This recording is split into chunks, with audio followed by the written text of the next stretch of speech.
What's going on? Welcome to tonight's show.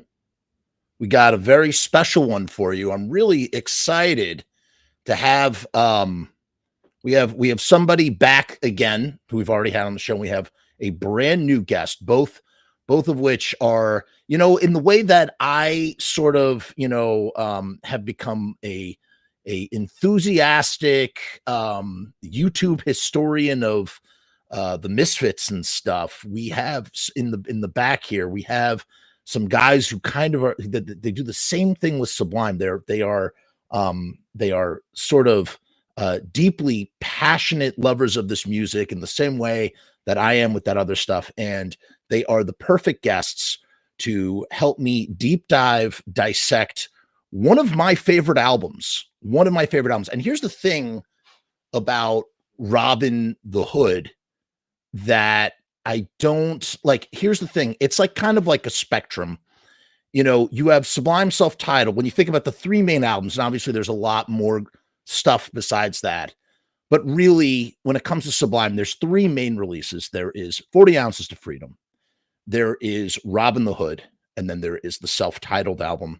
I would say on a spectrum of people that are into Sublime's music, as well as the spectrum of how deep you go in your love of Sublime and what they release. There's the spectrum is self-titled is on one end of that spectrum, on the very commercial end of the spectrum, and Robbin the Hood is on the complete other end. That is like when you've really acquired a taste for this stuff. And right in the middle is 40 Ounces of Freedom. I think that's a great way to kind of put it.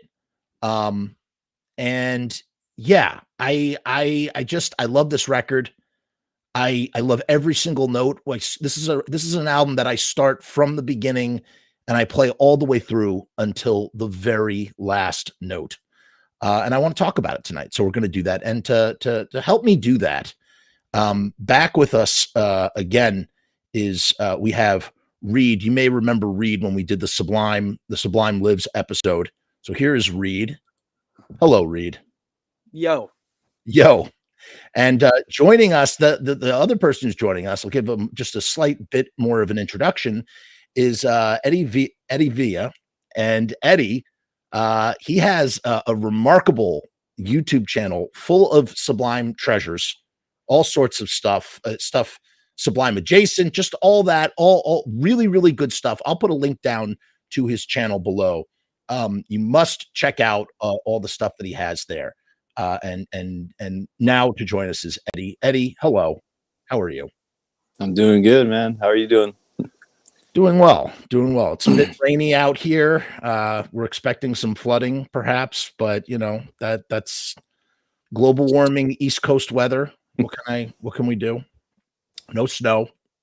Well, we had snow, but I mean, I'm sure out there it's nice and it's a nice 70 degrees outside or something. It's cold. Is it really? Yeah, cold by what standard? California cold. Exactly. California cold is different from New York cold, I would imagine. Totally.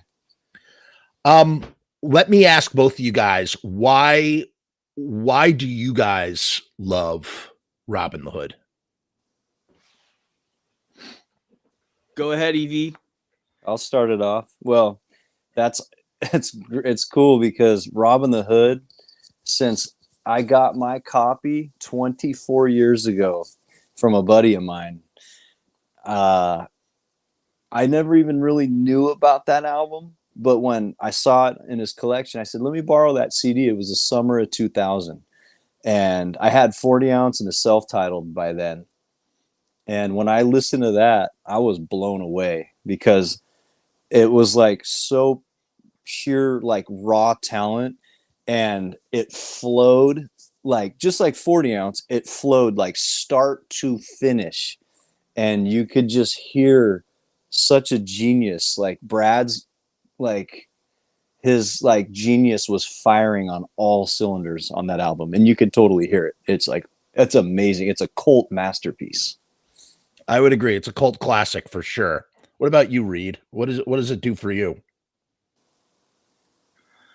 Well, I'm personally a big fan of Raleigh Theodore Sakers.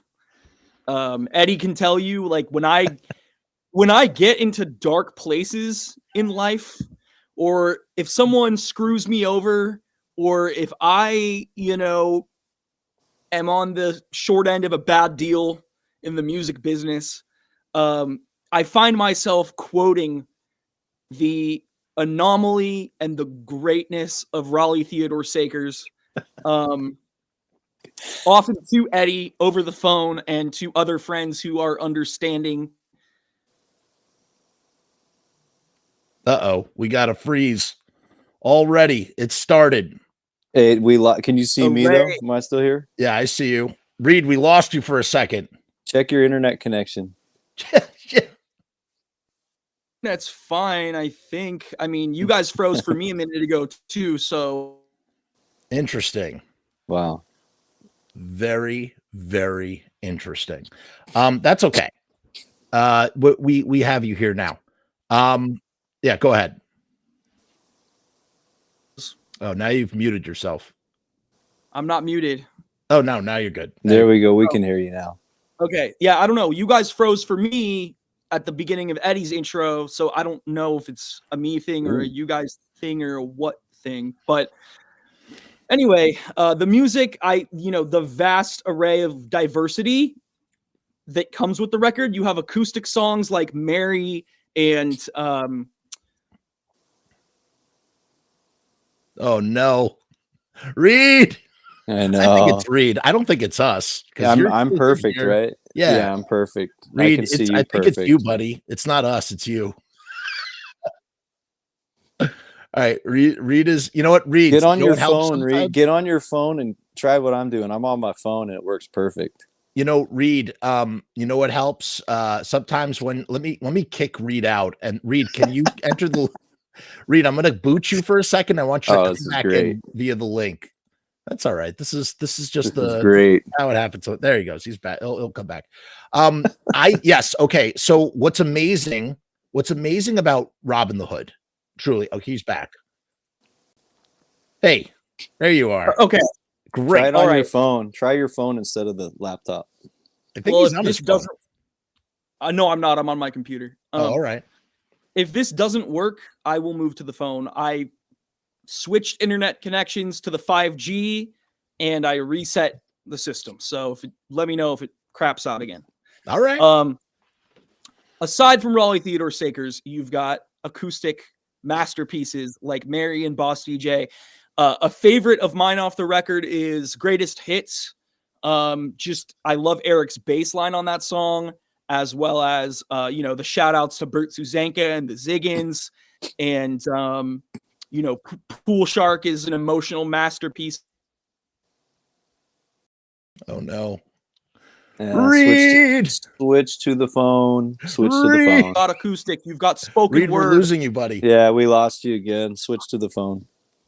All right, he's switching back. Reed, I'm taking your place for a second, and you come back in, okay? I just booted Reed. He'll be back. He'll be back. It's okay. I love this. This is That's great. All right. That's all right. Yeah. Listen, I've been doing this for 4 years now. I have hundreds and hundreds of live broadcasts. This is just part of the deal. You just go with the flow. It's just how the show rolls, and you just do it.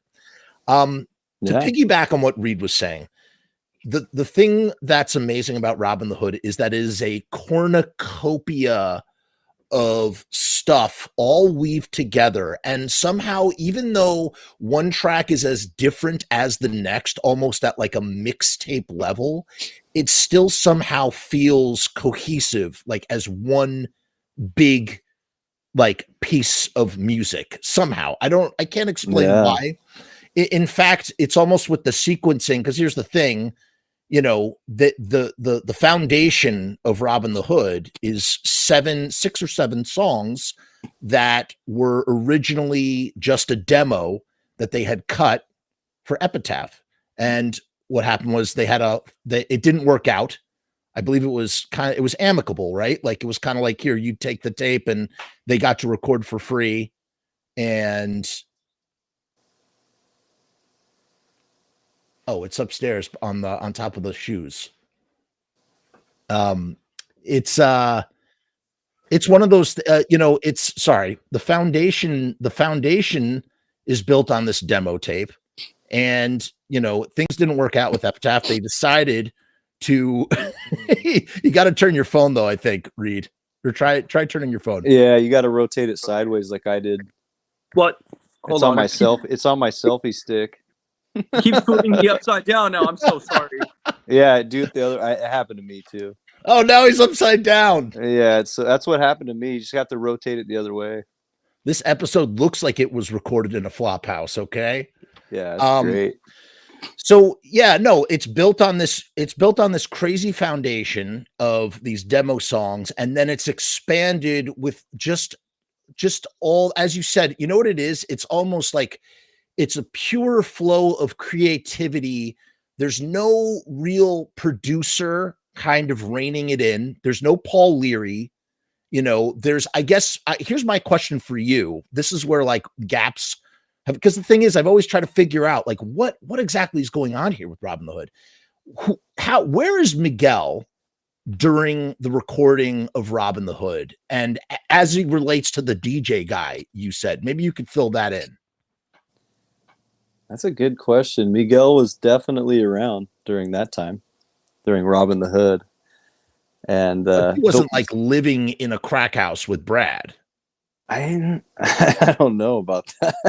No, that's what I mean. Like, so Brad is recording in a crack house, and like Miguel's just, like coming by, like, what's up? Like, maybe Reed knows. Hey, Reed. He might know about that. All right, I'm here. He's here. He's here. The show is happening. It's working. It's working, you guys. It's working. Reed, what I was just saying is what's interesting about Robbin the Hood, and what makes it kind of unique is that it is built on top of these demo songs, right? That they recorded for Epitaph, potentially to get signed and whatnot. They then take those studio recordings and use that as the foundation for what is going to be this it's 60 minutes of music essentially. And it ends up being this thing that it's like I said it so much nicer when I was talking to Eddie. It's like a flow. It's like pure creativity flowing without any kind of producer to rein it in. And my question is, where is Miguel during all of this? Is Miguel helping to shape any of this material, or is this literally like Brad, just in flop houses recording and then being like, okay, now add this track, add this track, add this track, add this track? That's a great question. I mean, we can pretty much safely assume that Miguel was at the original recordings for Epitaph, which before Robbin the Hood came out as a cassette tape, which was called the Secret Tweaker Pad demo tape, before Robbin the Hood. And I emailed Mr. Brett once, and I asked him if I could interview him about, him giving Sublime 10 grand and, potentially signing the band. And he was so nice to me. He emailed me back, and turns out he wasn't in town for those recordings. He was with Bad Religion in Europe during that session. So I think in '93, happened to not be in town for that. So, I mean, it was one of his engineers and Miguel at that studio for those tracks. It's a little bit murky, and it's the kind of thing where eventually at a Pero Bravo show, or maybe via email, if we work up the courage, we'll have to email Miguel one of these days and ask him that question, because, there isn't a great amount of written or video recorded history of where he was and when during that time period of Brad living in a crack house and recording this record. So, I mean, obviously, his drug problem had risen to another level. But before all that started, or during all that started, again, I don't want to speak as if I know the exact timeline here, but they go into the studio and they're like, hey, okay, we're getting ready to do a follow-up to 40 Ounce of Freedom. We're going to cut these demos. It's going to lead to a record deal. We're finally going to, put out a record. And that's a weird alternate history too, what if Sublime had ended up on Epitaph? They would have fit in very nicely with all the other bands, the roster. They probably would have been on a Punkorama or two, right? One of those Punkorama compilations. Yeah. Would they have had the commercial success they would eventually would? I don't think so. I think it would have gone, Green Day Dookie exploded. And as a result, all these other bands on independent labels, Fat Records and Epitaph and stuff, everybody's eating real nice. People want that the Offspring record hits, right? People want this music and stuff. I'm sure that it would have sold really well, whatever it would have been, but maybe it wouldn't have been exactly the same. Right. Yeah, who knows? It's hard to tell. We have a comment here. It tells a story. Miguel is there, STP demos. It actually got them famous, and they had so much material. I do wish that. I don't know. I can't exactly decipher what that. Well, Miguel said there's hours and hours of Robbin the Hood tracks that have never seen the light of day. He said that himself. What? Yeah. I've never heard that before. Oh, yeah. He's got hours. Yeah, he's got hours upon hours. That's why we got all this extra stuff. It like leaked out on various things, Well, before they got signed. They got signed, and they were trying to put out as much stuff as they could before they had to record with the record label, right? Something like that.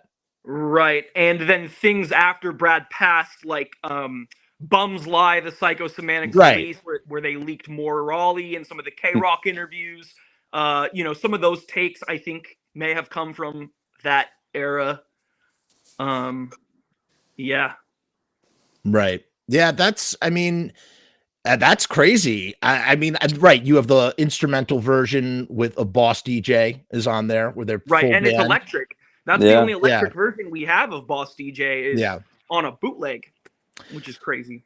It sounds like something that they probably were jamming on in that studio when they were recording the demo or something, and they did the live band version. You could hear Brad is directing the band kind of how he wants to be played. It's not meant to be a studio recording. It's just a jam in the studio, which is where I think a lot of this stuff, like the Mudhoney track, Farther I Go, that's where that comes from. I don't know. But so you have this cornucopia of stuff, and all of it is built on this demo, and then you just get, I don't know. I mean, it's hard to really even sort of comprehend how it all came together, how the track listing was filled out, this, that, and the other. Is there anything for you guys that you personally really enjoy more than the rest besides the Raleigh stuff? Well, something I was touching on before my connection and my camera and everything just completely went to hell is Greatest Hits is a track that just, I think it's probably my favorite track on the album. I've been bumping it even the last couple of weeks. Ever since the show with Jacob, I've been focused on Greatest Hits because the bass line is insane. The guitar work is insane. The shout outs to the Ziggins and Bert Suzenka of the Ziggins. Shout out Bert. We love you. And that song is just a masterpiece. And, that's a Robbin the Hood track. That song, Pool Shark, Evie, Help Me Out. But there weren't too many songs off that record that made it to the stage in 94 and 95, and the beginning of 96 when we still had Brad. There wasn't a whole lot of Robbin the Hood going on. Saw Red, of course, when we have some footage of that. But there's only a few tracks on that record that really made it to the stage. And well, let's think about that. Let's go through it real quick. Pool Shark, obviously. I don't think they never did Step and Razor live. They did Greatest Hits, obviously, was part of their set.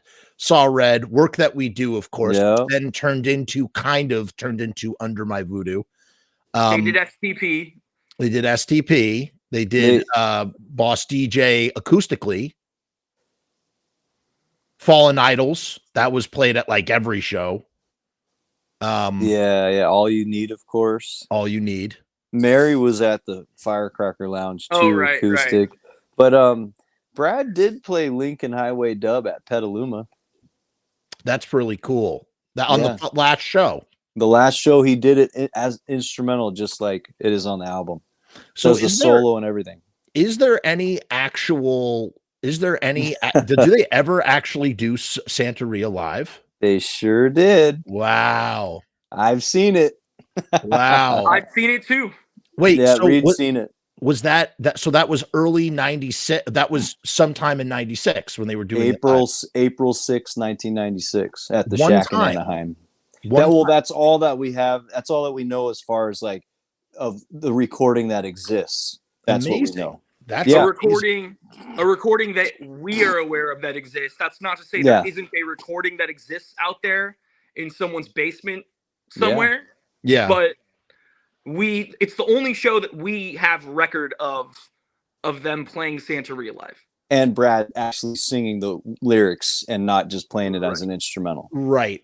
Now, what's really interesting, I did not know that there was, I mean, hours and hours and hours of stuff from like the Robbin the Hood era. And what it leads me, what my next question, when you said what you said, you know, obviously there's the bootleg releases, some of which were purposely put out by the band, some of which not. But then you have the Everything Under the Sun box set, and more stuff comes out. Some of that stuff is from the Austin sessions with Paul Leary and whatnot, and some of that. Yeah. But really, here's my question.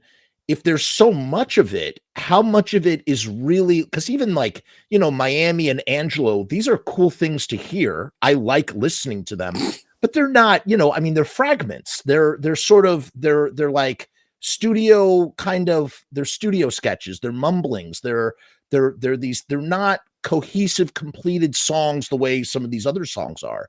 And so what I'm curious to know is what state or is any of that stuff even worth commercially putting out by the studio? Because you would imagine that after decades now that they would probably be like, okay, hey, Miguel, all right, let's scrape the bottom of the barrel, let's open it up and just dump the rest out. And that has not happened. So I find that really interesting.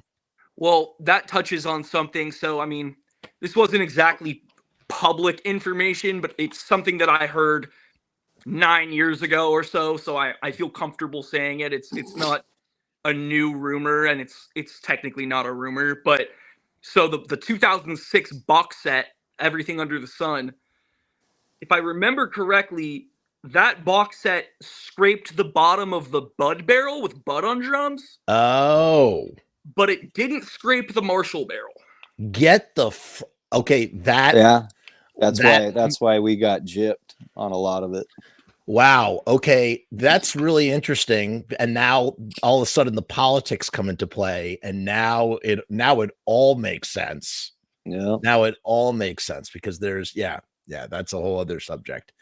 Very, very that explains it. That's literally the Occam's razor of the situation.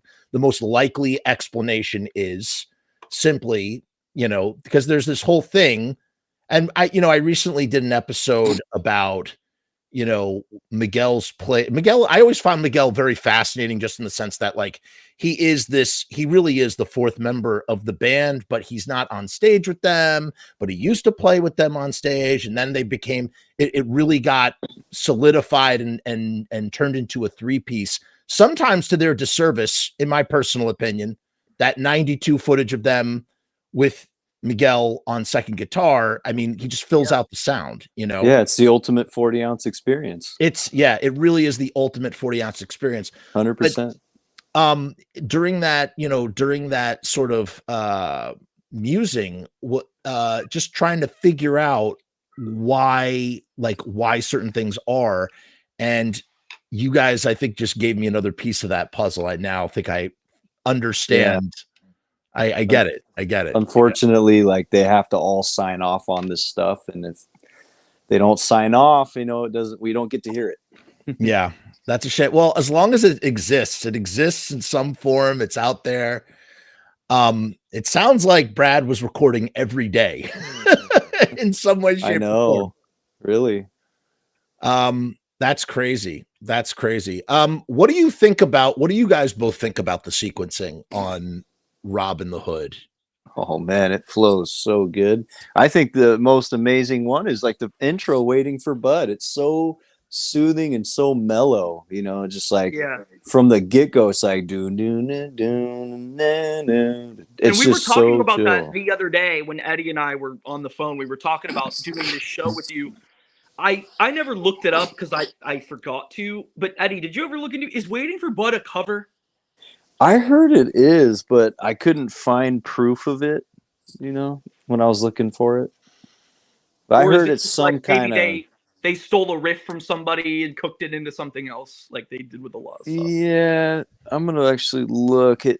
There's, I think, Rewind Selector, like Jeff mentioned, has the bootleg that Matt McGuire made with the 100 songs. You know, where he splits half and Yep. half. I think it's on there somewhere. I'm actually gonna look for it, see if I can Which find at it. the time when that came out, I've talked about this with Reed briefly. At the time when that came out, like just made me completely recontextualize everything I thought I knew about this band. And cooking it into something else is one way to put it for sure. But it's done. I don't know, man. It's done in this crazy way where they're basically like band DJs. They're like pouring, they're folding things that are written into other things, but it's like they're remixing them, but they're not doing it with turntables. They're doing it with guitar, bass, and drums. And I don't know. So according to Rewind Selector right here, Waiting for Bud is like something to do with the Basketball Throwdown, Cold Crush Brothers, Fantastic Freaks. Interesting. And it kind of blends, if you can hear that, it kind of like the talking at the end when Right. it fades in, and then it kind of immediately fades out after it starts talking into steady B loop dub. Right. But that's where the music, I don't know, it sounds like it could be original, but the talking is definitely from the right. Basketball Throwdown. What I've noticed that's very interesting about the sequencing, going back to that demo that they did for Epitaph, you have at track 4 is Pool Shark, track 6 is Greatest Hits, track 9 is Saw Red, track 10 is Work That We Do. I think Lincoln Highway Dub, I'm not sure if that was done in the studio. STP was. All You Need was. So they're like kind of spaced out a little bit. Yeah. And then there's all this stuff that's like inserted in between to kind of take you from one song to the next song to the next song in a way. And some of it is like for instance, I don't care too much about reggae dub. It's almost like a spoken word. It's like a spoken word sound collage piece. It's not traditional music, but yet at the same time, it's so great. It's so freaking great. But it's like, it's like they're taking, it's like an ultimate, I think one of the things that Bradley writes about a lot, he writes about the gutter life or just the gutter or just whatever, the streets of LA. Streets. And I feel like I don't care too much for reggae dub and Raleigh and, just like this is kind of like Robbin the Hood is kind of like the street itself. And you're kind of going through the street and seeing different. Cisco Kid is a TV in the kitchen of the flop house that's been left on. And you know what I love? When he would play STP live, he didn't always do this, but we have audio bootlegs of him saying, playing with my crossword puzzle book. I'm even learning how to cook speed. And like speed's not on the record. Yeah, but he adds that in live. It's like, okay, he told you when he played it live, he was telling you what he meant on the record when he was telling you he was learning how to cook. He wasn't learning how to cook food at this. But it's also subversive because it's like he's saying to the band, because that's the part where that's also the part where the song speeds up. So he's literally the way that he would kind of conduct, the way we were just talking about Boss DJ, where he's saying not yet, whatever he's saying on the instrumental version. He's saying speed as if not that he would even need to butt in there because they already know, but it's kind of like announcing. So it's kind of has like a double entendre to it. For sure. You know? Well, in the music video, Bud goes crack like that. Yeah. He says the word crack, but I didn't realize that. Yeah, he goes crack. And then it goes, have you seen my horn? You know? Right. And then, like, you know, freeway time in LA County Jail. I don't know what he did. I don't know what he did. I forgot, but he did pick up trash on the side of the highway in an orange jumpsuit at one time or another. Yeah, right? I think Brad got busted in '94 when someone OD'd. But that was after the record had come out, I believe. I'm pretty sure he got busted.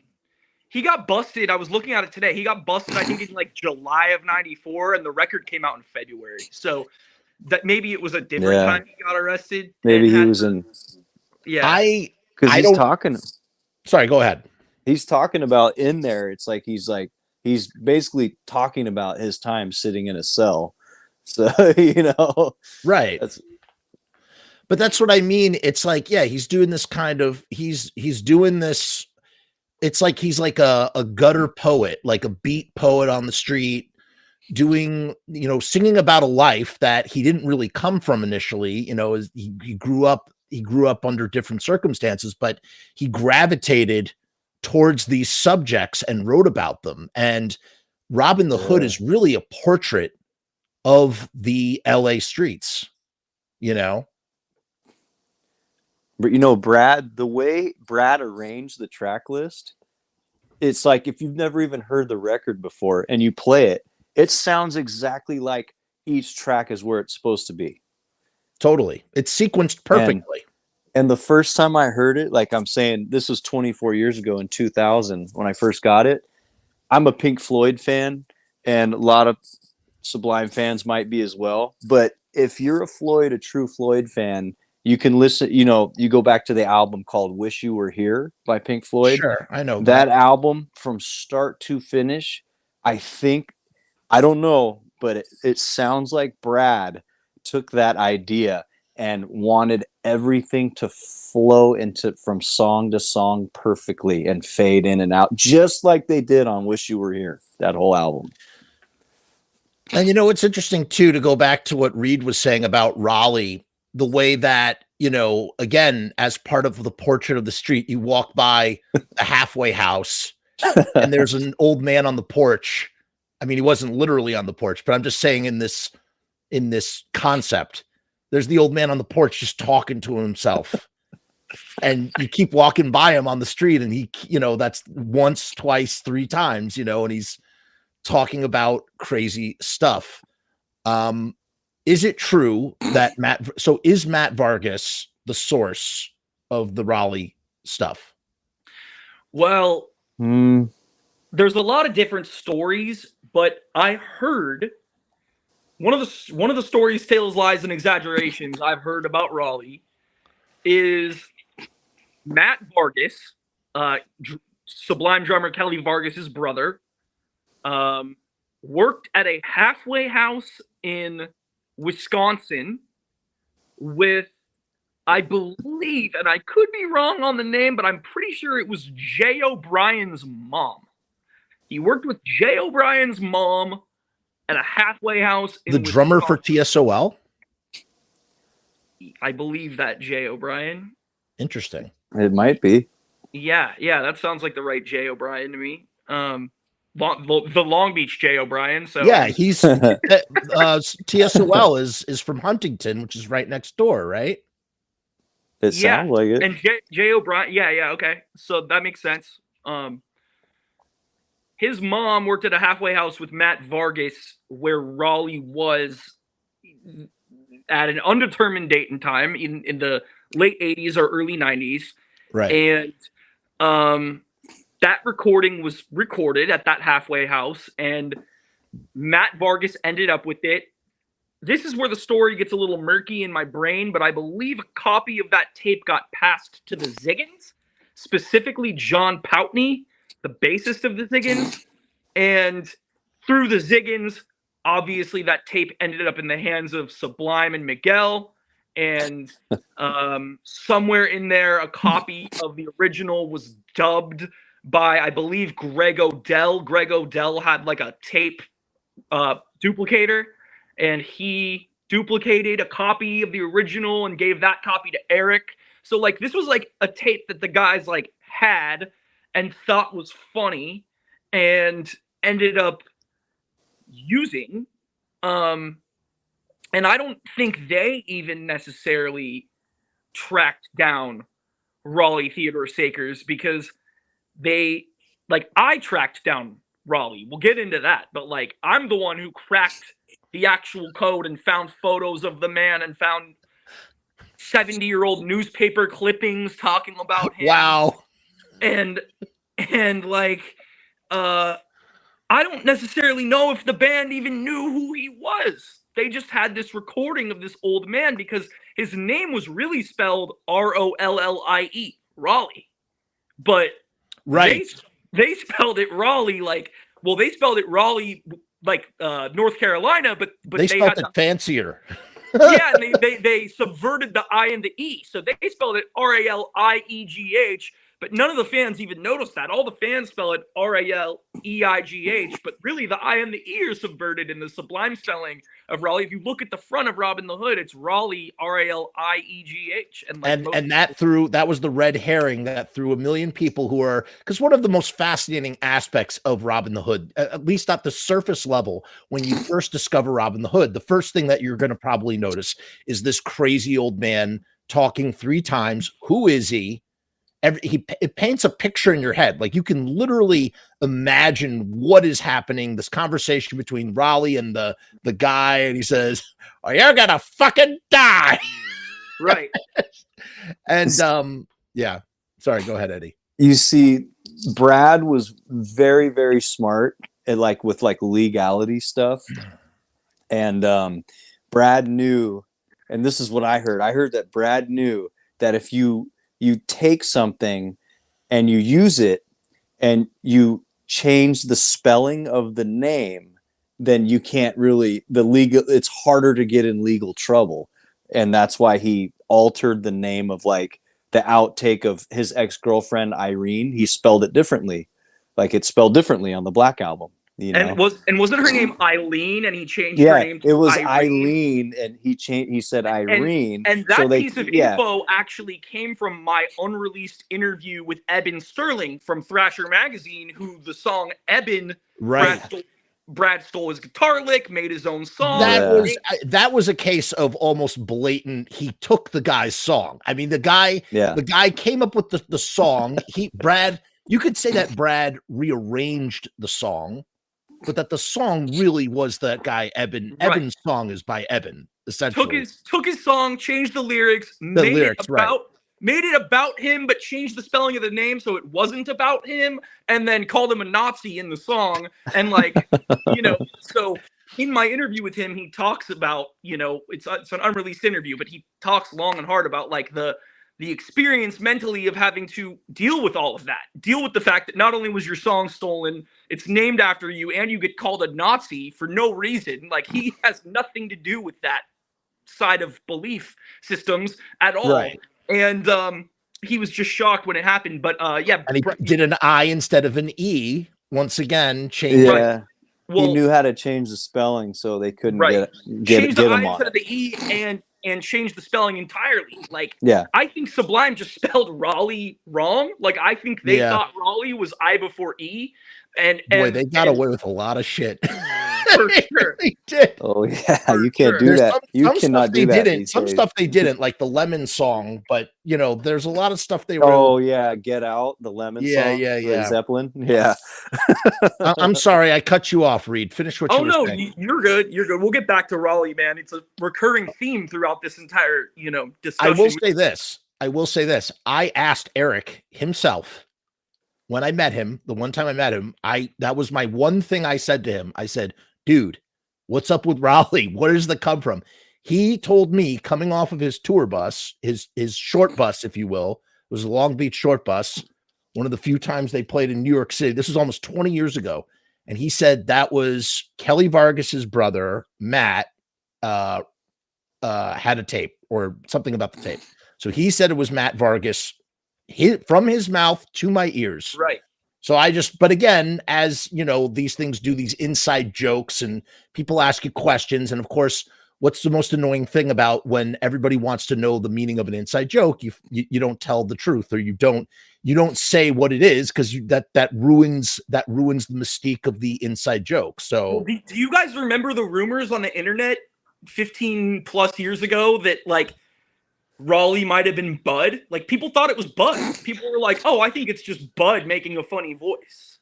I mean, I could see how someone would come up with that idea, but right. I mean, ultimately, there's 32 minutes of him just and you know what someone needs to do? We need someone who is a cartoonist to just turn that into a short movie, just animate the audio of Raleigh talking and just create a cool cartoon. Somebody needs to do that for the Sublime channel. You know what I mean? That would be a great thing to put on their YouTube channel. You know, I don't know if they would, because there's some like N-words in there with hard R's and things like that. Like, is there really? Yeah, man. If you listen to the whole rant, there's at least one, if not multiple. Maybe I have. He says a lot. I would remember that.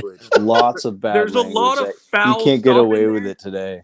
Sublime could never post that on their YouTube channel. Yeah. Christ, I have it, but maybe I haven't listened to it, because I would very much remember that. It's something real else, bad. On the Raleigh note, you guys probably know this, but Miguel produced later on in like I think the early 2000s or the late 90s, post Brad. This is post Brad shit, but Miguel produced an Unwritten Law record. Yeah. And it's got the rest of it. Raleigh Soliloquy 4, 5, and 6. Right. Yeah, so it's just the rest of the rant that wasn't used. Well, but even then, there's still more on the uncut 30-minute version that aren't on either record. I'm pretty sure. Could be wrong. That's crazy. So there's just like a plethora of material of Raleigh that's even outside of the release, that the bootleg release that was put out by Skunk or whoever or whatever. Right. That's interesting. Now, what the other thing that I'm kind of curious about, and again, I asked this to Eddie when you were off the air, was definitively, do we know, is Bud, because it's listed here, there's a lot of drummers that are listed on Robbin the Hood, at least on Wikipedia. There's Bud, but then there's also Kelly Vargas, Opie, and Marshall Goodman. Did Bud play on the tracks? Was he back in the band by the time they went into the studio at Epitaph Records? Ooh, that's a great question. So as far as I know, Bud was in rehab at Set Free in Anaheim from 91 to 93. And we know that they recorded at Epitaph in 93. So June of 93, yeah. So that's some dates that we'd have to double check. I couldn't tell you if Bud was out of rehab at Set Free by June of 93. I don't know. We'd have to ask Groovy Greg, because Groovy Greg has footage of that session from June 10th, 93. And if Bud's in the video and the footage, that's the only way we're going to know. Yeah. Because he's credited as the drummer on the record as well. And, I don't know. Because it's interesting when I was able to watch, and I've reviewed it. It's on this channel. I reviewed the Sublime documentary that never was released. I was able to somehow see it. And, one of the interesting things that I noticed when I was going to the credits, and I was looking to see how the songs were credited, who wrote what.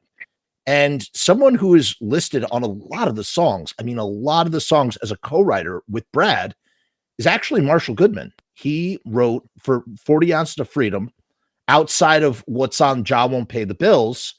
All of that stuff after Bud left the band was somewhat co-written by Marshall Goodman. At least that's how it was legally credited as a result of that documentary. And I'm just kind of thinking about, from the time Marshall left, because Marshall left, then Kelly comes in, right? Doesn't Kelly replace Marshall, or is it the other way around? Well, As far as I Uh, knew, Kelly was more of a live drummer. That's what I always thought. Like Interesting.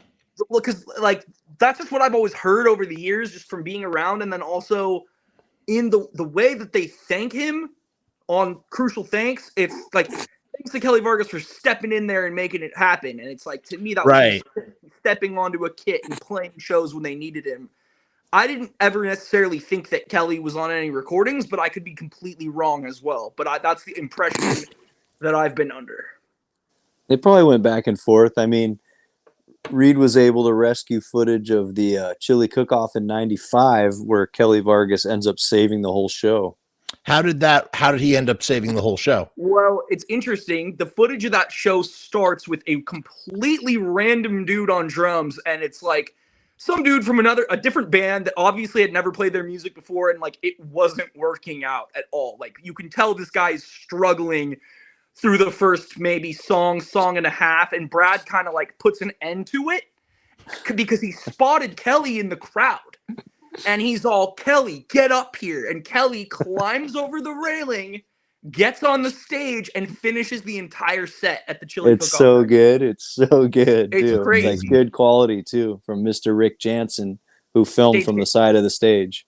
Yeah, it's crazy, bro. And like that was all the way up into '95 that Kelly was like April of '95. They were deep. They were down shit creek at that show in front of 2,500 people, bro. Like it wasn't a small gig. Wait, so where was Bud when, as late as '95? What happened to Bud?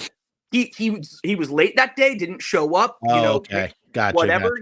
Gotcha. He missed the show, and Right. Sublime was on the stage with this random drummer that couldn't cut the mustard, and Brad spots Kelly in the crowd, and Kelly saved the whole day. It was crazy. So I'm looking here and it says, so the only songs, this is interesting as well. I was kind of wrong about this. The only songs that Bud, at least according to Wikipedia, the only songs that Bud drums on for 40 Ounces of Freedom are, well, it's 4 songs. Which 4 songs do you think they are? Without looking, off the top of your head, what do you think they would be? That Bud was on? Yeah. I would have to say Only STP, 4. All You Need. No. On 40 Ounce. On 40 Ounce of Freedom. Because I was kind of curious how many tracks did Marshall actually play on? How many? There's only 4. Oh yeah, without looking, I already forgot. I'd have to look. 54-46 Ball and Chain, Date Rape, Bad Fish, and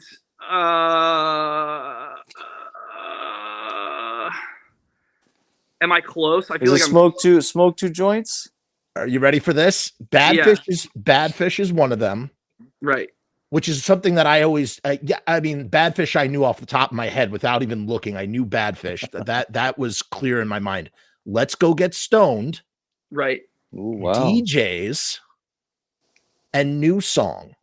Wow, we were off. No, but here's the thing. I always thought it was 6 or 7 songs, but I guessed.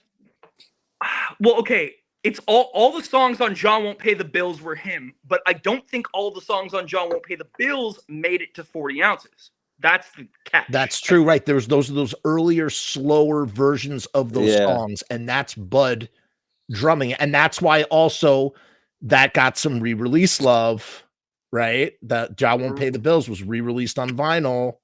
Oh yeah, and they released a whole session too, all 16 songs. And they re-released the COO3 tape as 89 Vision. That 89 Vision record that came out a couple years ago. I have that. A friend gave that to me. I have it. The I think it's a 10-inch or a 12-inch. I don't remember. I think it's a 12-inch. That's their original demo. That's the first 4 songs. That's the first 4 songs. So at some point, then Kelly comes into the picture, or comes in and out of the picture, and then Bud comes back, and the question is it Bud? Is Bud the one that's drumming on those tracks? Because those are the only songs that really have actual drums that are not programmed. We were talking before. Brad was programming drums, all the stuff he was doing inside of the Flophouse. Again, going back to the right. Going back to the documentary, there's this incredible scene in it that I made mention of in the review. There's an incredible scene where they show a sketch of what the flop house looked like and the workstation where Yep. there's a couch that divided the room, and Brad had all these stations kind of set up, and he would sit on the couch and then get inspiration, and he would do a bunch of things, get all wound up, and then leave or whatever. Yeah. I mean, that's the would thing set it up that, for him. Sorry. yeah, that's the drawing that product was holding while he was explaining. It was funny. And they even used a clip when Brad was in front of the TV, and then they used a clip from the Lost house footage from Lost, and it wasn't even, it was from 95. It wasn't even from that, but it was the only clip of Brad by a TV. Yeah. It's so funny. But yeah, that drawing, I mean, since there's no documentation about it, I guess like that was the best way that product could like recreate it, was with that, like you said, that poster. But I think pretty that cool. The reason why they would show that clip from 95, I didn't realize it was that late as 95, but oh yeah, it makes sense to me that they would show that, because it would make sense for them to show that, because that's like the closest that they could come to kind of demonstrating what the environment might have been like, with him kind of tweaking out, like stoked on his music, twisting the dial all the way up, running around. Okay, I'm inspired. And then was it the DJ guy? Who was the person who would set everything up for Brad, like the next day, for him to do it all over again, because things would get like discombobulated? And DJ Product. That was DJ Product. Yeah, okay. Product, it was the whole time. He was going through it and everything. And he was saying, Brad would run over, pet his dog, jump back over, record vocals or whatever. It's pretty cool. Right. Something else that's Product. That we do know, though, is not to change the subject, but we do know that at least one song on Robbin the Hood was recorded not at the Epitaph Sessions and not at the Flophouse, but at, I believe, the Fake Nightclub, which was their jam space in Long Beach off of Anaheim and Ohio. It was a studio. It was a practice pad studio called the Fake Nightclub, which is what they named it.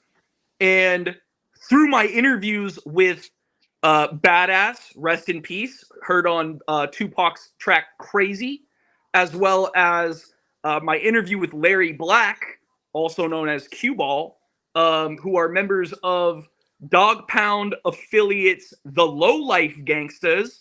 Go listen to the track The G's Come Out at Night by The Low Life Gangstas. Okay.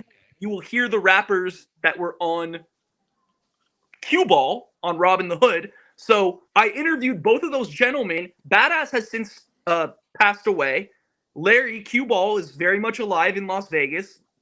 And the story both of those men told me was they were chugging along in Long Beach one day out near Anaheim in Ohio, and they heard music coming from this space. And they pulled up to the front door, and they told me that Lou Dog came up and was barking at them because, they're two strange, or three, they had their buddy Lil J with them as well. So it was Cue Ball, Badass, and Lil J of the Low Life Gangstas. The three of them pull up to this room where they hear music coming from, and there's a Dalmatian barking at these three strange black men who are like, Lou Dog's like, who the hell are you guys? And why are you coming up to my dad's studio? I'm going to bark at you. So Brad came up, and they told me that Brad kind of gave him like a stanky look in his eye. He was kind of like, "Who the fuck are you, and why are you pulling up on me like this?" And they said, like, "Yo, we're rappers, dude. Like, we're rappers." And like over the music, they're like mouthing to him. They're like, "We make music too. Like, let us in." So Brad lets them in, and it was Brad, Jack Manis, and the three Low Life Gangstas that day at the Fake Nightclub, and they recorded, I'm guessing, more than what we have of takes of raps, and I'm guessing that there was maybe some booze and some drugs involved at the time, and they probably went on their way, not thinking much of it, probably didn't exchange too much information. Brad just remembered the name Cue Ball and probably just plopped the name Cue Ball on the track because, like, you know, he wanted to try to credit these guys in some way or another. And that was like what they ended up with, the three low-life gangsters that you hear on that track, because it's not just one rapper. If you listen carefully, you can hear the majority of it is Badass rapping. And if you compare the voice to his other songs, B-A-D-A-Z-Z, Badass, if you compare the voice on that track to other songs, you can confirm that's Badass. But it starts and ends with Lil J and Cue Ball, Larry Black. So that was recorded at the fake nightclub in Long Beach. So we also don't know how many of the other songs we have were recorded at that space, as well as the crack house in San Juan Capistrano or where. Reed, you are a magnificent historian. And man, that was excellent. That was excellent. And you know what's interesting? So while you were talking, and as I was like thinking about what you were saying, it makes me wonder further. So Cue Ball is 43 seconds long. Why, if they have that much material, why are they not putting a full song on? Why are they choosing to do 43 seconds? And the only thing that comes to mind is maybe they wanted to do more. Maybe there would have been something longer. Maybe that's all that they could track down of somebody to clear and put on 43 seconds and have it fade out. You know what I mean? As to avoid any kind of issues that they might have. Although it sounds like they maybe they wouldn't be so concerned with that, considering some of the other samples and things and whatnot, if these are local rappers. But right. Yeah, I don't know. Well, you know, they were local rappers, but I'd have to look. Maybe you guys could look up when Crazy, K-R-A-Z-Y by Tupac came out. But it's like, these are guys that were involved with the Dog Pound and had things going on and knew Snoop Dogg and knew Tupac. And they were, you know, Daz and Corrupt. These are all people that, like, these guys were running with. And I just think they were from two totally separate worlds of Long Beach at the time, where Brad and the boys were from the punk scene and Cue Ball and Badass and Lil J were from the rap scene that weren't fully mixed yet. It's like they were really part of, like, you know, the white punks and the black rappers coming together to make some goodness. You know, a West Coast walk this way. Yeah. Am I right? Am I right? That's hilarious. And it's also really sticky. And you know what else is sticky? Do you guys know what else is sticky? Riot stickers. And if you need stickers, Riot Stickers is the place for you to go. Riot Stickers is the official sponsor of the Frumess channel. Right now, we're running a special promotion with Riot Stickers. You can get 200 stickers for $69, but these are not just any old sticker. These are die cut stickers. You know what a die cut sticker is? It is like, let's say that you wanted against the wishes of Sublime and all that Sublime represents, the powers that be. You decide, I'm going to be like my hero Sublime. I'm going to do my own bootleg Sublime stickers, and I want them to be in the shape of the sun from 40 Ounces to Freedom. With a die cut sticker, you could achieve that legally or illegally by having a computer guided scalpel cut the exact shape of the sticker. So die cut stickers, they're going to be in the exact shape of your image. So if you wanted to do the Sublime Sun, you should get written permission from Sublime, of course, to do so. But if you wanted to do the Sublime Sun, that you could do it in said shape with a die cut sticker. You can get 200 of those for $69 when you go to riotstickers.com/Frumess. That's Frumess. Link is down in the description. Let's play the 60-second theme song from the guy from Less Than Jake. And then we will be right back with more Robbin the Hood in just 60 seconds.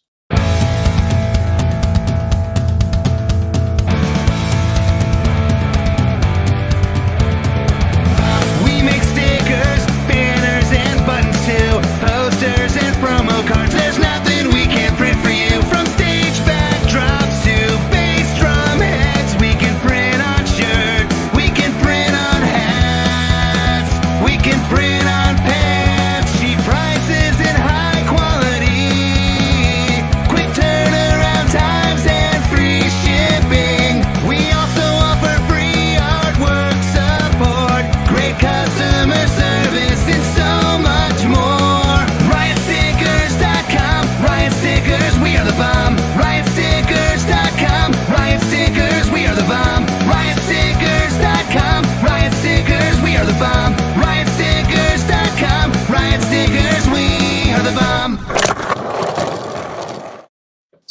And that's a promise.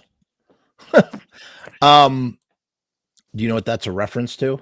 Either one of you guys? Minor Threat, baby. Yeah. Does that live? He always says, and that's We're just a minor threat, and that's a promise. And that's a promise. Okay, so we've tackled. It's interesting when we mentioned that when you first get Robbin the Hood, the first thing that you gravitate towards in terms of the mysteries is the Raleigh stuff. But then what happens is you immediately are gravitated towards somebody's headphones. I can't hear myself. So whatever just happened needs to unhappen. Thank you. Now it's better. Sorry, that was me. That's okay. That's okay. I'm sorry. I'm trying to when I get to it, I'm trying to tell you where I got all my Robbin the Hood Part 2 album from. So that was I a mistake. appreciate that. Sorry about that. Continue. No, but the next mystery is cue ball. You think about cue ball. Who's this guy cue ball? What is cue ball? There's a guy out there that's known within this community. Mike Houlihan. Yeah, this guy who calls himself cue ball. He kind of banks on trying to look like Eric Wilson's like second cousin or something, and also like calls himself cue ball and just banks on and plays the bass and then banks on people thinking that he's somehow connected to Sublime. So a lot of people think that's the answer of the mystery, but no, as we just heard from Reed's excellent deduction and interviewing and historian skills, that is not the case. Another, the thing too to remember, I think, about Robbin the Hood is that it's just like all Sublime stuff, besides the samples even, it's just chock full of Easter eggs. One of those Easter eggs is the fact that Lincoln Highway Dub would eventually materialize into Santeria. I personally do not know, but I'm curious, perhaps in your travels and studies of this stuff, do you know what the impetus was for why Lincoln Highway Dub turned into Santeria? And wasn't it Eric who wrote the music for that? I was just gonna say, I heard it was Eric that was all him, and then Brad wrote lyrics in Texas. Interesting. Very interesting. You made mention, Eddie, that you had a Robbin the Hood Part 2. Can you explain that? Let's go through it right now, shall we? Sure. So a bit ago, I'm trying to remember when this was. Let me see if I can pull up when I did this. Okay, so it was in 2018. I had finally, after listening to all the extras and the outtakes from Robbin the Hood and the secret tracks, and then from various bootlegs that were on the old Sublime archive, if you were around, from 2003 to 2006, there was some Black Album, Psycho. So what I did is I made a 23 track Robbin the Hood #2, like another album, like Part 2, and 2018. So I came up, what I did was, like you said, took the rest of the Raleigh rant that wasn't used on Robbin the Hood and kind of just spaced them out. Step and Razor instrumental was from a friend of mine in Finland, Juhani Mustonen. He's my age. We're the same age. We've been collecting for about the same amount of time since the 90s. He has a YouTube channel, doesn't he? I don't know if he does. I'm pretty sure he does, because I've definitely heard a lot of really interesting stuff from. I think that's how you say it, Juhani. I think it's Juhani, the way it's pronounced correctly in Finland. J-U-A something. Yeah, it's like Juhani. It's like, it looks like it's Juhani. So I grabbed his Step and Razor instrumental from a cassette tape that he won on an eBay auction, I think back in 99. I think it was when we were like 18 or whatever. I used that as a track. Greatest Hits Extended was on Bums Lie. Right. Are you familiar? Yeah. I grabbed that. I threw another Raleigh track in there. That has an intro. There's an intro. And he goes, da da da da, salvation. Yeah, and then Saw Red, Bandolero they call it Bandolero version is the superior. Maybe it's not. Okay, it's not the superior, but the Bandolero version of Saw Red is so exquisite. The passion when he's doing this version. Oh, dude, it's like fire. It's like so much energy. You know, I grabbed that. Not superior because, you know, Gwen and, you know, the original was great, but Saw Red Bandolero is a deep cut that is just such perfection. Yeah, it's amazing. And then Cisco loop dub, like the Cisco Kid, you know. I grabbed the Cisco loop dub from a bootleg from Sublime Archive called 1 in a Million. I grabbed the Cisco loop from that. And then the STP demo, I jacked that from again, Bums Lie. Remember, it's like the first track with Jed the Fish, and they go right into it. And then another Raleigh. And then I jacked the Boss DJ, like you said, with drums and bass when they are just, it was still recording, and Brad did it with Bud and Eric, or whoever the drummer was. Another Raleigh, freeway time in LA County Jail with drums and bass. Threw that on there. I wonder if that was done at the same session as the Boss DJ. It sounds like it is. When you listen to it, it really kind of sounds the same. Lou Makes Friends. I jacked that, of course, from Bums Lie. Obviously, it's a Robbin outtake. Sounds exactly the same. Under My Voodoo Part 1 was, you know, luckily they leaked that out on Bums Lie before the box set. You know, I threw that on there. Another Raleigh, One Cup of Coffee, Judge Not, from the Robbin outtakes. Garden Grove demo. Now that I jacked from Secondhand Smoke, and it's listed as Garbage Grove. Right. And it sounds just like the Robbin stuff. Quality and everything sounds just the same. What I Got demo supposedly was from the Robbin the Hood sessions as well. And then, like you said, Don't Push version 1 they threw in the on the Skunk CD that I have in the secret track, and then there's an untitled dub, and they call it untitled dub, where it just goes dun dun dun dun dun dun dun dun, bum bum bum, and then it fades into, like you said, Farther I Go. Now, what's interesting is there was another bootleg that must have been done. That must have been part of the material from maybe even that studio session. You know what's interesting? I bet you they got a lot more than 7 songs. They probably had tapes of jams. They must have been jamming there, because there's stuff like Studio Jam 1. I don't think that's from, again, I don't know, but I don't think that's from Self-Titled. Oh, you're talking about the War on the Boulevard? Yes, War on the Boulevard. That has Farther I Go. Yeah, Practice Jam. Prince of Sin. I'm going to bring that up, and I'm going to give you a breakdown on the War on the Boulevard and tell you where it's but from. Don't actually play it on the stream, but just break it down. No, I won't. No, I'll break it down to you. The Prince of Sin is a Falling Idols cover. Yeah, you're right. I'm trying to think what else. There's like War on the Boulevard. War on the Boulevard, also a Falling Idols cover. Right. And that's what was so crazy. Like, going to the Sublime archive, like, blew my mind, because I was just like, you know, and listen, when Everything Under the Sun came out, obviously it had stuff on there that I was like, oh, this is, you know, I never heard Miami. I never heard Angelo, all those other songs I was talking about. Rosita. Is it Rosita? No, Rosario. What the hell was the name of that? There's another one. Shit, it's been years since I listened to it. Which one? What are you talking about? On the Everything Under the Sun bootleg, not bootleg. Angelo? Angelo. No, there's Angelo. No, yeah, we mentioned Angelo. Hold on, I'm actually going to look. I have the thing right here. Everything Under the Sun. Let's see what the track listing here. Let's go. Practice Jam 1 and Practice Jam 2 are actually outtakes from the self-titled album. Get the hell out of here. Yep, 100%. Practice Jam 1 was actually, they released it on the box set. Sweet Little Rosie. Oh, yeah. That's all Texas shit. Okay, what about 89 Vision? Is that? That's all self-titled stuff. And Practice Jam number 2 is 89 Vision as an instrumental from the self-titled sessions. What about Battle Bradley dub? Same thing. That was a continue, and it's funny because you brought this up in the beginning. You said Miami, which is on the box set, right? Which they cut a little bit of it because they kind of chop stuff here and there and kind of shorten things, and that's what I noticed about that. Because originally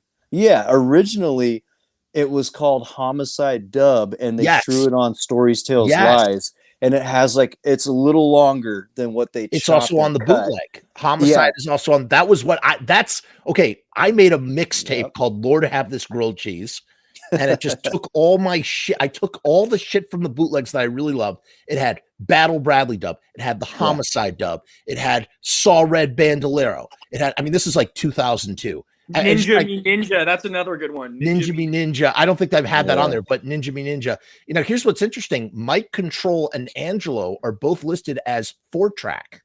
Yeah. Weird if it's in Texas. Those ones, Mike Control and Angelo, might have been done earlier than that. Huh. I want to say. But very interesting. Miami is the actual demo for April 29th, 1992. It's been a minute since I listened to Miami. I got to go and it's Homicide Dub. You know, it's like, can you stand the rain? Yeah, right. And then Brad goes, yes. The music is Eric's exact bass line and drums and everything to April 29th, Oh, of course it is. Yes, of course. That's the demo. Yes, that's the demo. In the bass line. And that's the other thing. Reed and I have discussed this previously on the last stream. I feel like I have to qualify that before I just, instead of repeating myself.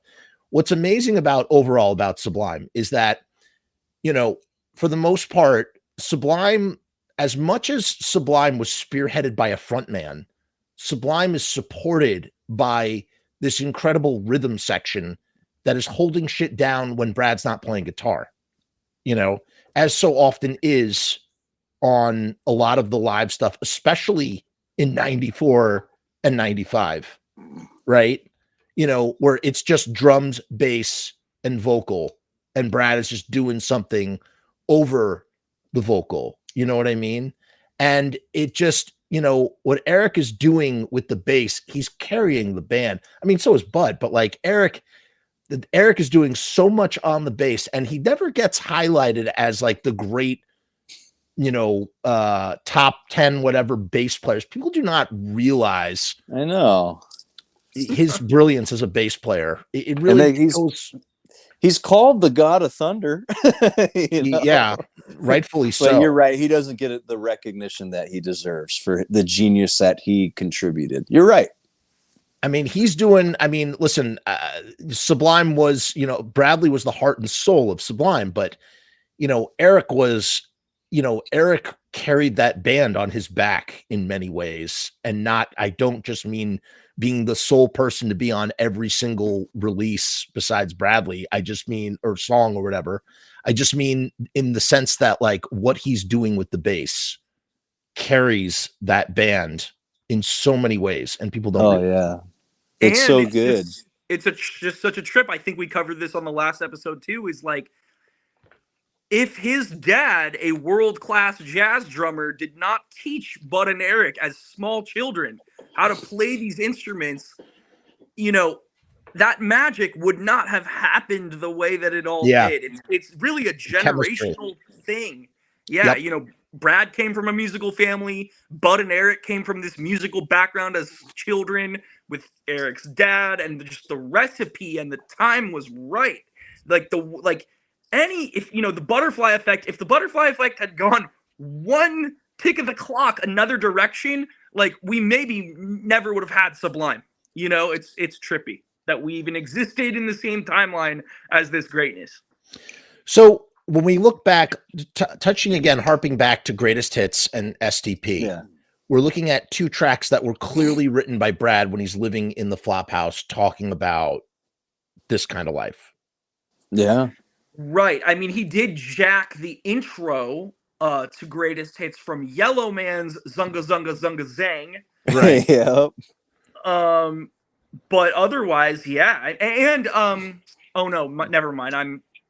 I'm cross-pollinating my references here. I had a flashback to STP and the Smokey Robinson Taste of Honey is Worse Than None at All. Yeah, that's at the end, right? I love that. I just love that. That's one of my. It worked perfect.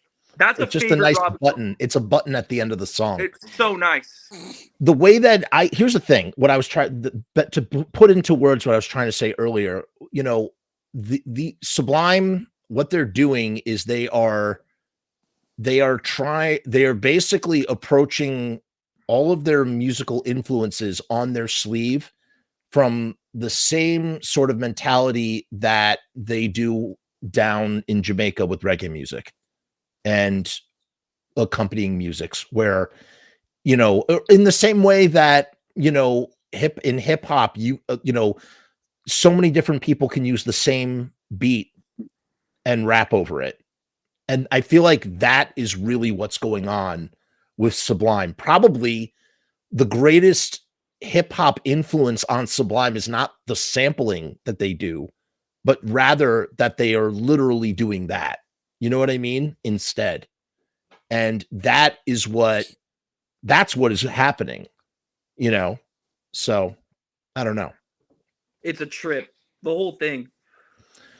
What about Mary? What are the origins of Mary? Is Mary something that he also just wrote like on a mattress? You know, Probably. I would think so. Because I never heard that being a cover. Yeah. I've never heard too much lore about the track Mary, really. Yeah. It's one of those tracks where if you really listen to the lyrics, it really talks about some dirty street life that we don't even necessarily need to get into. But right. I mean, it's self-explanatory. You know, right. The same themes are explored in Wrong Way or similar. Yeah, exactly. You know, right. It was, you know, a lot of that stuff is that, like, he's writing about this whole side of the world, or not side of the world. He's writing about like a certain type of life, you know. That's what he's doing. Yeah, he's like Jack Kerouacking it, you know. Yeah, like Behind the Music said, Brad was living the life he wrote about, and he was. Yeah, for sure. What about Work That We Do? Oh, love the track. It's a great track, but I love it when he plays it live too with the guitar. You know, the dun, dun, dun, instead of the intro. Yeah, because when you listen to it in the studio, it's just basically drums, bass, and Brad. You know, and there's like a snippet in there of like a strum at kind of towards the end, but you know, really when he plays it live, you actually get to experience it and enjoy it as, like, you know, hearing guitar as well. And Eddie, you can correct me if I'm wrong, but I'm pretty sure Work That We Do was the last original song that's not a cover that he played live ever. Yeah, because there's a snippet in the Behind the Music when they talk about Petaluma, and that's from Papa Jim's tape of 4 songs that he got. We also have the audio. Whoa. Pause the tape. I thought the last song he ever played was Hope. I said the last original song he ever played. Yeah, that he's right. The like of their songs, not a cover. No, it was All You Need. Work That We All Do. You Need. It has a lyric from Fight Like a Brave. The last 2 songs he ever played was All You Need Is Hope, or All You Need and then Hope. And I always thought that was an interesting sort of like weird message. All you need is hope, you know? Wow. What's up, Mushroom? How are you? Cousin Mushroom is here. Yeah, I believe that's set. On the bootleg we got, and I know you're referencing that from the Play Nice in the Pit audio, that Lil Mike recorded that. However, Lil Mike did tell us that it was incomplete. And it stops at Hope, like you're saying, but Brad still played Work That We Do. Yeah. Work That We Do is the last song he played? Yeah. It's so loud. Remember that, Reed? Lil Mike said his Walkman or whatever he used to record the audio, it wasn't the whole show. For some reason, I remember Lil Mike telling me that he either wasn't even at that show and he sent his girlfriend to record it with. Yeah, I think it was the girlfriend. You're right. It was his girlfriend's Walkman, and he recorded the whole thing. And yeah, for some reason, in my head, Hope was the last song, and Work That We Do was the last original. Work That We Do is not even in it, like in his demo or his live. It's like a C- level recording too. It's not. It's not a great recording. Yeah. Is there other versions of that show though? I know there's videotape, but isn't there also like, didn't someone do a better? Is that literally the only document of the final show audio wise? That's public. Yeah, Yes. that's all we have. That's yeah. what I'm Public- saying. There's more. It's just that's the only thing that's circulated. Exactly. That we have. Yeah. Yeah. Wow. And crazy. Z-Man, who was there and actually has pictures of him and Brad at the last show. Z-Man was the one that told us that Work That We Do was the last song they played. Oh, interesting. Okay. He told us that that was from him, like to us, Wow. not like on not on an interview, or he was telling us personally. You know? dude, like for like 24 years, I always thought that like the last song they ever played was Hope. I And know. That's I can crazy. see why, because it's on the incomplete. yeah, no, bootleg. totally. That's You know? crazy. I get Wow, it, you're yeah. blowing my mind right now. A lot of people don't know that either, that it's incomplete. That set So list is Work That We incomplete. Do is the last song they played live. Yeah, Bud said they played for over 2 hours that night, and obviously what we have is not 2 hours. You know, Jesus. So there's So- there's like a whole man. There's That's more. why don't they put that out as a live album, dude? I know Miguel talked about it years ago. in Really? an interview, and Miguel was like, the reason why he never put the Josh Fischel tape out, because Josh was side stage, you know, and Okay, so Tazy's that's brother Albino was in the better balcony recording. filming. That's the better And- recording. Yeah, so There's the two. side they said, yeah, there's two videos. Tazy Phillips' brother Albino Brown was in the balcony up top, filming straight on, and Scott yeah, Bird. Fischel was from the side, and Miguel's kind of right about this. The quality of it and the snippets we've seen, the snappets, you know, especially in the new documentary, they throw a clip of Right. what is I it? saw that. We're just a minor threat. It's kind of, the show's good, but it doesn't, he says, quote unquote, it's not good. It doesn't, not as good enough to stand on its own as a release. I so disagree with that, but I can understand from a fidelity, from a quality standpoint, I can understand, but I think, you know, fans in general, people that like love shit, like when you're like something, sometimes you want to see something for its historical significance. I You agree. I do understand- too. You understand, like this is what's happening. You know, there's within the, you know, the whole misfits circles or whatnot, there's like this talk of this early material that was never released, and never before heard songs and this, that, and the other. And people are like, they want to hear it. The quality is subpar, and you know, the commercial aspect is questioned. Like, what can this stand alone as release? And the answer is, this shows the band in a lineup that was never recorded, period, doing songs that have never been recorded in the studio. The tape only existed because the drummer liked to record his performances. It's like you could totally put that out as a 12-inch record for Record Store Day and people would fucking dig it. And I feel like that, what you just described, that falls in the same sort of realm. It doesn't matter what the quality is. This was this dude's last time playing on stage. This is the last time Sublime played live. The dude would pass away shortly thereafter. You know, that would have the impact. That would be enough of an impact and meaningful enough to release it. Yeah, I mean, we've all wanted it too for years, but that's Sure. coming from the powers that be, you know. Sure. That's the way it always works, right? That's the at the end of the day. Are there any other mysteries, like really important mysteries that we have not unlocked? There is the Saw Red thing, not unlocked, but you know, gone over.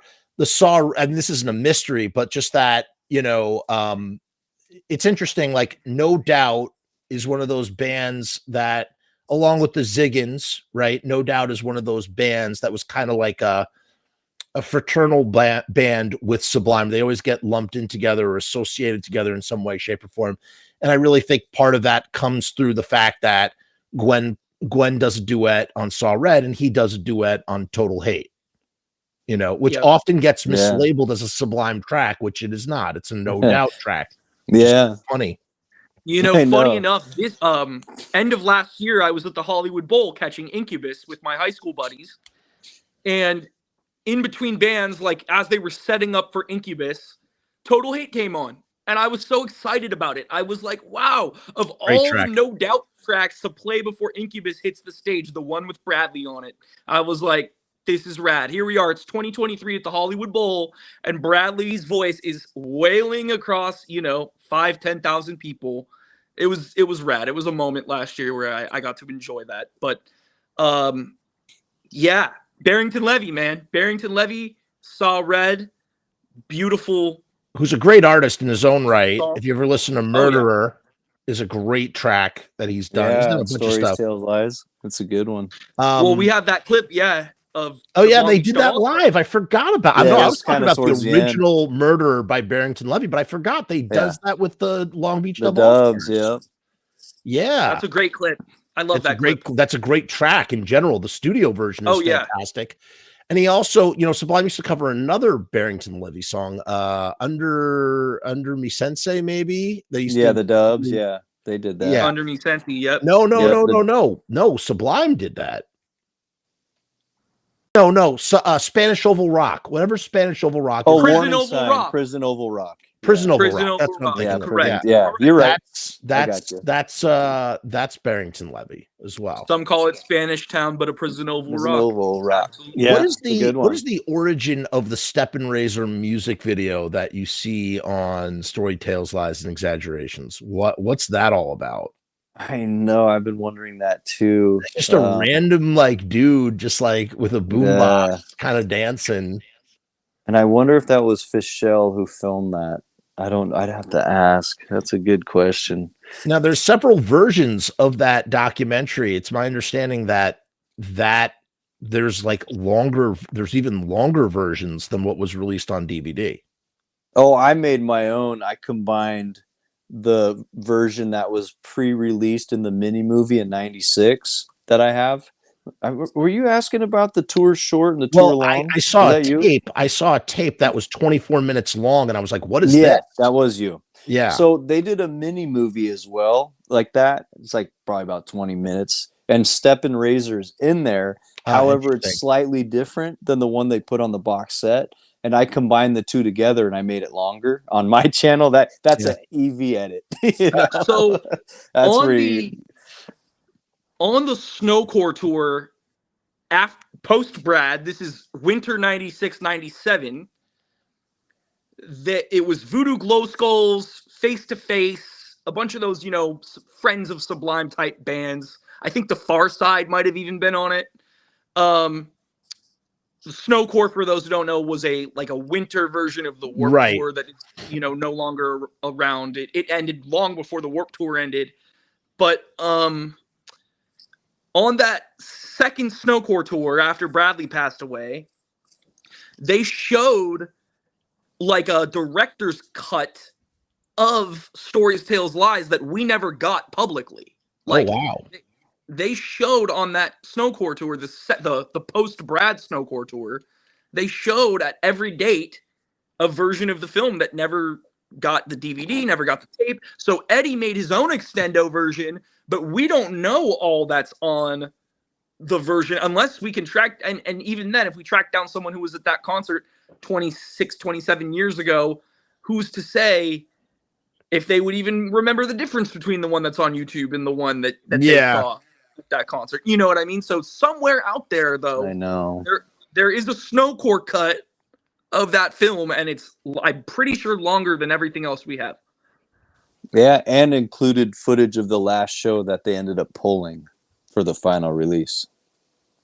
That's a weird, I still don't kind of understand that. I feel like that's just a weird thing to guard as much as they guard it. Because it's I don't know, man. I just don't, it's not like a snuff film. You know what I mean? It's not, it's just the last time he played live, and then he passed away the next day. So it's so weird to me that it's treated differently than, say, other footage. I don't know. It's weird. Yeah. I mean, I think the Shaq show is probably the best one. Which is the Shaq show? The Shack is where Brad played Santeria. Oh, I think it's the best one. It's one of my favorites. What's the set list for the Shack show? I have it written down. Same in the end. Don't push. Garden Grove right back. New Thrash. Same in the end. All you need. Work that we do. Doing time. Doing time. Wow. But he plays it like a reggae, kind of slow, and then he picks it up into a ska version. And then he goes into Get Ready. Then from Get Ready, he goes into Santeria. And then Falling Idols, Paddle Out, Pawn Shop, April 29th, 1992. And then he goes, instead of singing like Riots, the Riot part, he goes into Gimme My Share, like the secondhand smoke. And My Age, Smoke Two Joints, Date Rape, Let's Go Get Stoned. He does Wrong Way. Sour Grapes, only live version ever. Pool Shark and Jailhouse. That Sour Grapes has definitely circulated because I've heard the Sour Grapes. I'm pretty sure that they the studio version. Oh, is that a studio version? From the War on the Boulevard, that was a studio. That's okay. That's what I'm thinking of. Am I tripping, or do we also have a Sour Grapes from the Fox Theater for 2095? Or was that my age? My age. But yeah, the Shack Show was very legendary, Jeff. Like, I was lucky enough to go down to Orange County and watch it. It's on a VHS. Oh, you were there? You were actually at the show? I made friends with the guys, the Hustler Boys, who put on the show. You mean you watched it? You watched the recording of the the Hustler Boys. They've been guarding, like you said, guarding stuff. They've been guarding that tape since April '96. Since April 6th. So what are these? Do these guys? It's interesting because it's very parallel to a lot of the sort of misfit stuff. I mean, this is generally what happens. Because here's the thing that I don't think people really understand in general when they want to see this stuff. At the end of the day, it's intellectual property that's owned. It's could potentially be commercialized, and that's why these things don't get released, and that's why. The people are like scratching at the walls for these Misfits tapes, and they just don't understand that it's like, even though, the drummer just died, Manny passed away. So people think like, oh, now he can't profit from it anymore. So release it. It's like that nobody understands that, like, there are commercial interests involved with the material. It's not unless you have clearance, it's not yours to release. It's not yours. You have to respect the intellectual property. Yeah, I looked it up. Sorry, I'm on the topic from a topic ago. Go ahead, Eddie. Pretty sure they played Sour Grapes at Peabody's Down Under 4/17/96. Let's see. And they also played it. I think I have that show. They also played it acoustic at the Edge. That's right. That's right. They did play it acoustic. Bud at didn't Fort show Lauderdale. up. Was that when after Bud was arrested? No, Bud was just late. He was just late. The Eric and Brad show. Acoustic. Oh yeah, they did play Sour Grapes at Peabody's. You're right. They played it at Peabody's as well. Yeah, you're right. I thought it was the only recording for a second. No, you're right.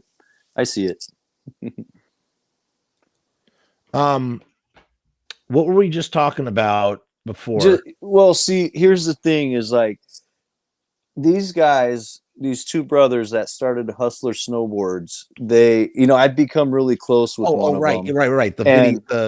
Sorry, go ahead. Yeah, he ended up booking 4 Sublime shows, and he booked the night before the Palace at Michael's Supper Club at Dana Point, which was phenomenal. He's got pictures of all that. I've seen them. He showed them to me. And Brad, promoted their snowboard company, and they put their Hustler Snowboards banner in the background of these shows, in which in the Shack it's got the Hustler banner behind them.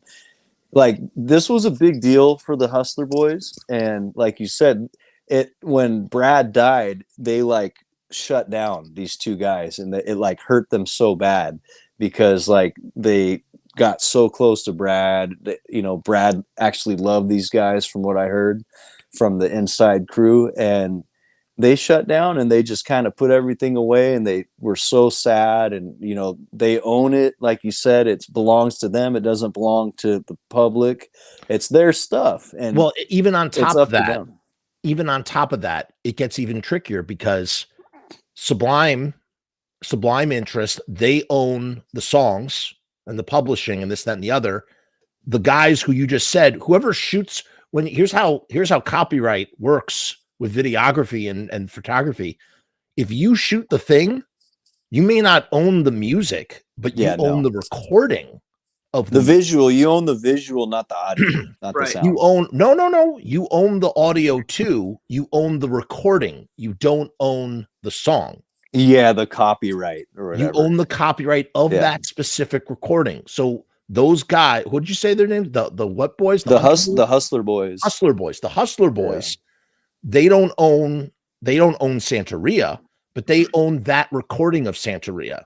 So therefore, even like, let's say that Sublime, the interests of Sublime were like, hey, we want to put this out, and they got a hold of a tape, and they're like, all right, let's put it out. They would have to compensate the Hustler guys for their copyright of said tape. That's how it legally works. That's how it works. Yeah, you're right. Both parties would have to come to a mutual agreement financially. It's not just like, here's the price we're going to give you. It's like they have to agree mutually. So there's a lot of red tape. There's a lot of red tape with these things, and this is how I'm very, very well versed in this stuff because I've seen it. I've seen it before, and it's frustrating for sure because everybody just wants to innocently see stuff. But at the end of the day, the problem is, especially in the age of the internet is dangerous because all it takes is one digital copy to get out. And that's the end of that. Like end of that. That's the end of any, especially at this point in time, nobody is interested in putting out something that's leaked at all. You ruin everything. It used to be that way, in the 90s for different reasons, but now it's like, it's like gasoline. It's like a match on gasoline. You can't control it. You can't, and nobody's going to nobody is going to be interested in it once it gets leaked. Nope. Yeah, pretty much. The value goes from $1 million to zero. Yeah, for sure. I think we're winding down here, and I wanted to just sort of go around again and kind of dwell on any closing remarks in regards to Robbin the Hood. Where do you see Robbin the Hood as it relates to Sublime's fan base? I think I mentioned this in the opening of this show, this idea of where Robbin the Hood falls on this kind of spectrum of fandom and whatnot. I don't know. Where do you see Robbin the Hood and all that? Jeez, like mostly people say 40 ounce is their favorite and the self-titled. It's kind of like, I don't know, as far as the public goes, I guess only the real people like us who get it really can see that one is like I think the best, but a lot of people don't see it. They see the other ones as like being the best, For me, like, if I'm gonna put on a Sublime album at a party or in front of family or something, or just even casual fans, I'm probably gonna put on 40 Ounces to Freedom because it's something that I like and I know that other people can enjoy. Whereas I feel like Robbin the Hood is the kind of thing where it's like you want to put that on late at night in your room by yourself and think about life listening to Robbin the Hood. Whereas like, I couldn't put on Raleigh Theodore Sakers in front of my mother. You know what I mean? She'd look at me and be like, what is this? But I could put on Waiting for My Ruka in front of my mom and she wouldn't really look at, you know what I mean? So, I think Robbin the Hood is a special moment in time for anyone who wants to have more Sublime music in their ears. And, over the years, Whoa. What was that? And he's gone. He sounded like something off of Robbin the Hood. Yeah, that was funny. Reed, are you there? He was in the middle of such an eloquent waxing poetic. Reed.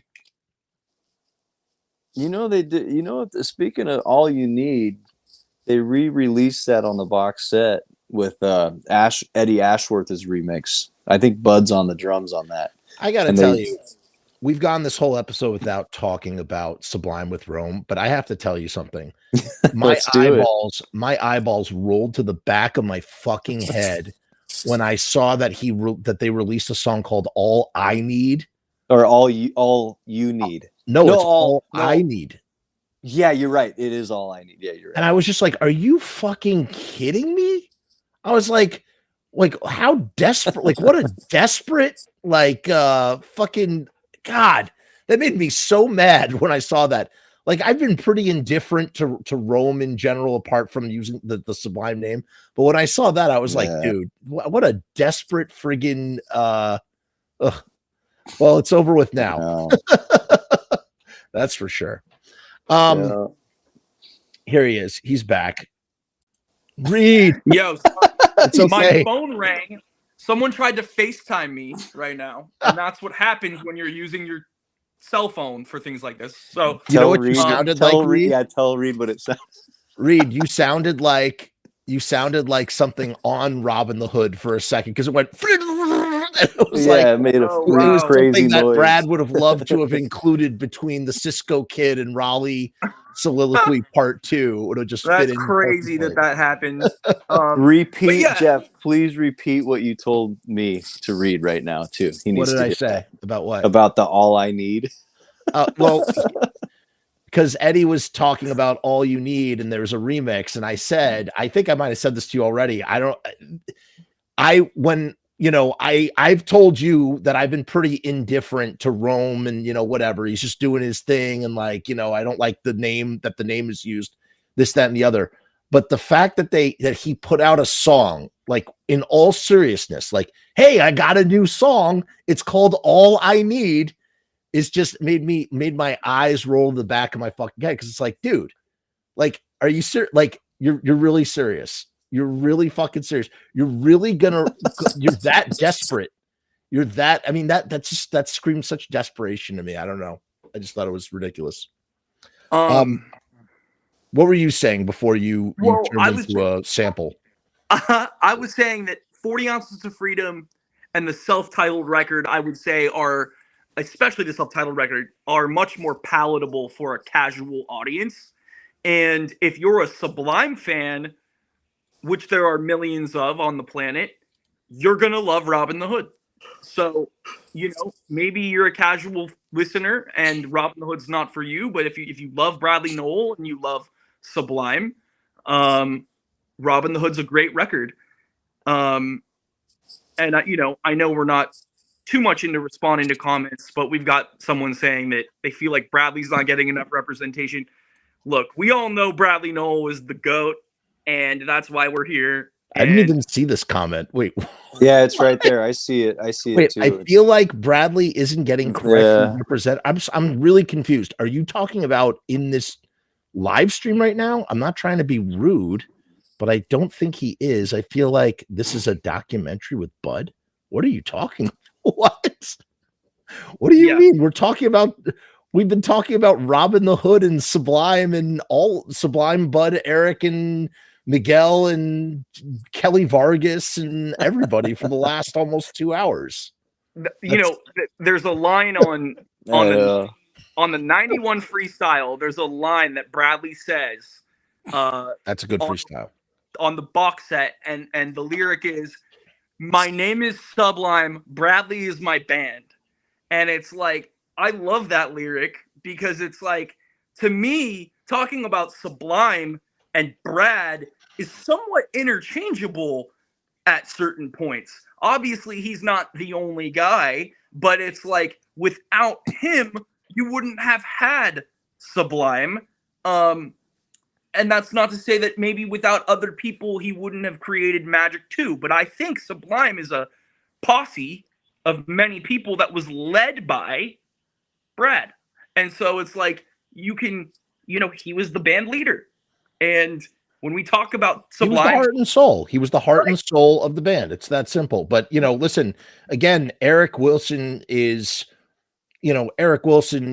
so important. And again, the live chemistry between Eric and Bud cannot be understated. In fact, it's criminally unspoken about. I feel, you know, everybody wants to be Brad this, Brad that. I mean, of course, I mean, he's Bradley Noel, but you know, the fact of the matter is that he stood on a platform of drums and bass that was provided by these two dudes. Like, he was able to do what he did because those guys could do what they do. The drummer is the heartbeat of a band, right? And the bass player, especially if you're doing reggae or ska based music, the bass player is leading the rhythm essentially. You know, the ska, or sorry, not the no, that's incorrect. The bass player is like the guitar player, and the guitar player is like the bass player. The guitar player is doing an up-picking rhythmic ska type thing, and the bass is going all over the place sometimes, especially in the case of Eric Wilson. You know, so I don't know. You can't really. Okay, that's a weird comment to make. What I know, I going saw on? that Yeah, too. yeah. I know. What the fuck? You know, this Yeah. person has randomly commented on my shit for years, but that is by far the most bizarre thing that I've had. Sometimes I get some weird things have happened. I've been doing this for 4 years, and I'll tell you, every once in a while, some strangeness comes across the live stream that I don't get it. It's best to just ignore it. That is a real person who has left many comments on my videos. I choose to ignore them. Yeah. Don't feed the trolls. Don't. But yeah, you know, Sublime, it's not just one dude, it's many people and many moving parts and many beautiful sounds coming together to create one beautiful sound. And we're talking about a record here, Robbin the Hood, that literally, that's Bradley's record, dude. It really is. It's I mean, those guys played on those studio recordings, but all of this, I mean, it's like, who produced this record? Brad produced the record, right? Essentially. Yeah, pretty much. So, I mean, it really is. It's almost on this record, particularly, Sublime and Bradley Noel are interchangeable, especially because you have a track like Mary, you have a track like Boss DJ, you have, see this guy too. He says Batman has good hands. This guy has left this comment several times on a bunch of different live streams. Batman, what does that mean? What does that mean? Batman has good hands. Why are you leaving this? We're an hour and 47 minutes in. Why that comment? I don't get it. I don't understand. Mushroom, it's the comment right above you. All right. This is starting to get ridiculous. I listen, this was a great conversation. I really enjoyed it. I learned a lot. I really want to thank both Eddie and Reed for coming on the show, talking Sublime. Anytime. I think we're going to have to talk about 40 Ounces of Freedom and Self-Titled in the future. I think we did a pretty good job of kind of keeping it to Robbin the Hood, right? We didn't really go into. Sorry, I strayed a little bit. So did I, but I think we did. I think we did a pretty good job. I kind of feel like we didn't talk about Cisco Kid enough, but I'm not really sure there's not anything to really say about it other than it just sounds like the TV was left on in a tweaker pad. And sampling the Doors. Right, sampling the Doors. It's a great door sample. You don't have to apologize for your comment, Batman has good hands, but you do have to explain it. What does that mean? Well, I Googled it, if that helps you, and I found the top thing on Google. I love that you Googled it. What is it? Well, when you Google Batman has good hands, the top thread is about how Batman has the best hands for any fight scene. So,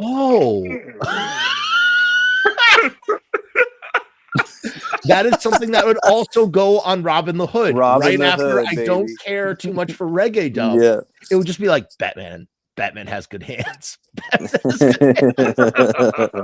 Mushroom says, don't be sorry, AA. I'm sure Batman does indeed have good hands. And listed Mia here we agrees. go. Look at this guy, the same guy about the Jews. He just commented, Frumess is a smart God chose the Jews because they're intelligent. I don't know what to say here. I don't get it. I'm not really sure what there is to say about any of these comments. Listen, at the end of the day, They don't really make any sense. And we might be perhaps like we are entering Robbin the Hood literally. And now we're in the same place that Raleigh was. Right. In. We've somehow dimensionally in this podcast, we've dimensionally teleported into the album as we go through the different songs. It's a beautiful AA album. says I'm correct, by the way. AA said that what I found on Google was correct. Batman has the best hands for a fight scene. There you go. The mystery is answered. It's almost like finding out who Raleigh Theodore Sakers truly is. Good cue to bounce, guys. Yeah, it's time. We're gonna the show was wrapped up a long time ago. But you know, I really do appreciate your comment about the Batman hands, and I really appreciate Reed like having the wherewithal to Google it, because I never would have done that in a million years. You don't know what love is love till you is. hear the meaning of the blues. Amen. Amen. That's the perfect Till note you to had end a this love on. you had to lose. That's the perfect note to end this on. I want to thank again my guests. Guys, stick around for 2 seconds. Peace, hair grease. I'm ending the stream.